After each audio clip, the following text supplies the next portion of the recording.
Hey everyone, Nut Free Mama here. Today I'm going to show you how to make keto lemon curd tarts.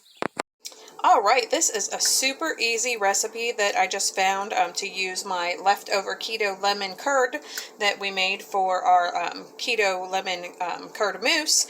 So we need a half a cup of lemon curd, which pretty much uses up the rest of that, a 1.9 ounce container of the phyllo shells, and you want those thawed, but we are not going to cook them. A fourth a cup of whipped topping and a fourth a teaspoon of ground cinnamon. And that's all you need. Alright, first thing we're going to do is just open up our phyllo shells, and they're already baked. It says just fill and serve. And then we're going to put our lemon curd into a piping bag. Or I'm using a ziploc bag. Alright, those look good to me. So next we're going to do the same thing with our whipped topping, but it is, less whipped topping, so don't dollop as much on there. Alright, there's my little dollop. Of course, if you want to use more whipped topping, that's fine. I mean, I just use this much just for the carbs. But next we're going to sprinkle on our cinnamon.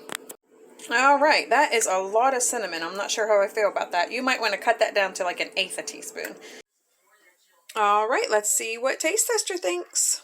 Taste Tester, Hi. have a little taste. Okay. That's enough for Mom. That's good. Do you like it? Yeah. Alright, everyone, come back and see us again. Don't forget to like and subscribe. Okay, like, subscribe. Bye.